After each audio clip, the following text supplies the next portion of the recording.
बिजू का the scarecrow.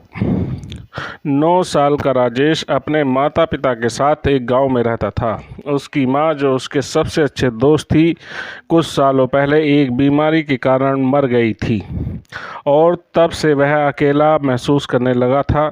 School में भी उसके ज़्यादा दोस्त नहीं थे और हाइट में छोटे होने के कारण उसकी क्लास में सभी बच्चे उसको हर वक्त परेशान करते रहते थे।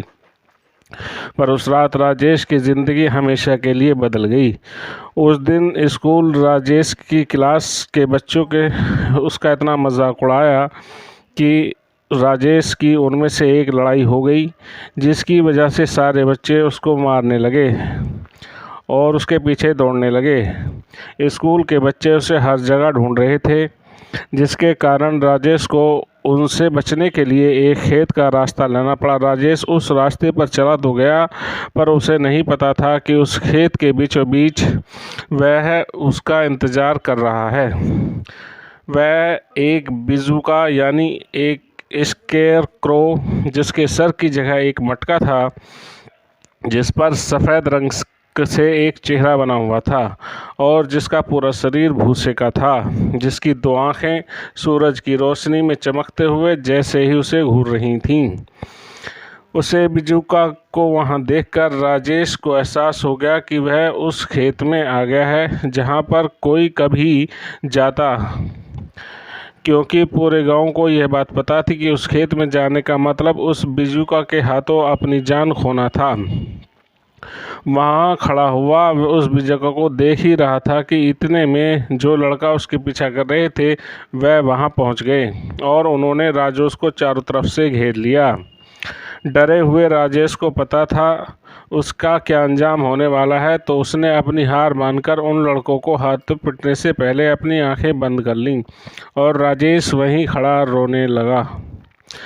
पर तभी उसे भूसे के हिलने की और स्कूल के लड़कों के कहने की आवाज़ आई। जब राजेश ने आंखें खोली तो उसने देखा कि उसके स्कूल के लड़के ज़मीन पर गिरे हुए थे और उनके हाथों पर गहरी चोट लगी थी।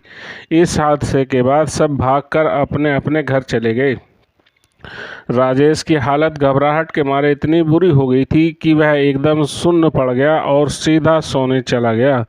जो कुछ भी उस खेत में हुआ, राजेश रात में बिस्तर पर लेटा हुआ उसी के बारे में सोच रहा था। पर राजेश को यह नहीं समझ आ रहा था कि उस बिजूका ने उसे क्यों नहीं मारा, और यही सोचते सोचते उसकी आंखें लग गईं। देर रात को एकदम से उसकी नींद खुली और उसने देखा कि वह बिजूका उसके कमरे की खिड़की दूसरी तरफ से उन्हीं सफ़ेद आंखों से उसे घूर रहा था। पर इससे पहले वह कुछ कर पाता, उस बिजूका ने भूसे वाले हाथ खिड़की के अंदर डाले और राजेश का हाथ पकड़ लिया। राजेश झटपटाने लगा, पर तभी उसे एक छोटे बच्चे का दृश्य देखने लगा जो अपनी गेंद को ढूंढते हुए उसी खेत में जा रहा था। नीची जाति के होने के कारण कुछ ऊंची जाति वालों ने उस बच्चे को उनके खेत में घुसने के लिए लाठियों से मार मार कर उसकी जान ले ली और उसकी हत्या छुपाने के लिए उस बच्चे की लाश को एक बिजूका के अंदर भर दिया।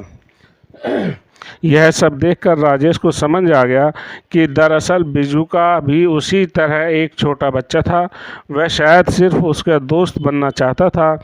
जानकर राजेश झुका, दोस्त बन गए और पिछली रात जो गांव में बच्चों के साथ हुआ था, उसके चलते राजेश के पिताजी, जो कि एक पंडित थे, उन्हें उन बच्चों की आत्मा को शुद्ध करने के लिए बुलाया गया, क्योंकि उसके माँ बाप को डर था कि वह बिजूका उनके बच्चों के पीछे पड़ जाएगा और उन बच्चों को मार डालेगा। वहीं दूसरी तरफ राजेश और बिजूका साथ में काफ़ी समय बिताने लगे, जहां पर बिजूका राजेश को अपनी शक्तियों से उसे कई खेल दिखाता और राजेश उसके नए नए कपड़े और खिलौने लाता। कुछ दिन बाद जब राजेश का जन्मदिन आया तो उसकी क्लास के बच्चे फिर उससे लड़ने लगे और लड़ाई इतनी बढ़ गई कि उनमें से एक राजेश की मां की मौत का मजाक उड़ाना शुरू कर दिया, जिसकी वजह से राजेश को इतना गुस्सा आ गया कि उसने बगल में पड़ा डस्टर इस लड़के के सर पर फेंक मारा और वहां से भाग गया। राजेश भागता हुआ स्कूल के पीछे चला गया जिसके बाद कुछ ऐसा हुआ जिसकी वजह से पूरा गांव हिल गया, क्योंकि उस रात राजेश की क्लास के उन बच्चों को बिजूका के भूसे भरे हाथों ने छाती चीरकर मार डाला। उन बच्चों की मौत के बाद सारे गांव वालों ने सोच लिया कि आज उस बिजूका को जलाकर हमेशा के लिए ख़त्म कर देंगे। सारे गांव वालों ने उस बिजूका को ढूंढना शुरू कर दिया, पर वह बिजूका उन्हें कहीं नहीं मिला। राजेश के पिता जब रात को घर पहुंचे तो राजेश घर पर नहीं था। उन्होंने आसपास देखा, तब भी उन्हें राजेश कहीं नहीं दिखा। वह बहुत डर गए और हाथ में मशाल लिए उसे जगह ढूंढने लगे। जब राजेश कहीं नहीं मिला तो वह थक हार कर अपनी बीवी की मनपसंद जगह पर जाकर बैठ गया और अपने बेटे को खोने के दुख में फूट फूट कर रोने लगा। उन्हें लगा कि वह बिजूका उनके बेटे को कहीं ले गया है। तभी उन्हें राजेश की आवाज़ सुनाई दी और उन्होंने देखा कि राजेश के साथ वह बिजूका था, पर उन्हें पता नहीं था कि राजेश वह बिजूका को खुद गांव वालों से बचाकर वहां लाया था। राजेश उस बिजूका की बात कर ही रहा था कि तभी उसके पिताजी मशाल लेकर एकदम से उसके सामने आ गए और उस बिजूका की तरफ अपने बेटे को बचाने के लिए मशाल लेकर आगे बढ़ने लगे। इससे पहले वह कुछ कह पाते, उस बिजूका ने भूसे वाले हाथों से पिताजी को जकड़ लिया। राजेश चिल्लाता हुआ उस बिजूका से अपने पिता को छोड़ने की विनती करने लगा, पर बिजूका उन्हें छोड़ ही नहीं रहा था। तो राजेश ने नीचे गिरी हुई मशाल उठाई और अपने पिता को बचाने के लिए अपने सबसे अच्छे दोस्त को आग लगा दी। जलते हुए बिजूका ने राजेश के पिताजी को अपनी पकड़ से छोड़ तो दिया, पर तब तक राजेश के पिता की सांसें खत्म हो चुकी थीं। उस रात राजेश और भी ज़्यादा अकेला हो गया, क्योंकि उस रात उसने 2 लोगों को हमेशा हमेशा के लिए खो दिया, अपने सबसे अच्छे दोस्त और अपने पिता को।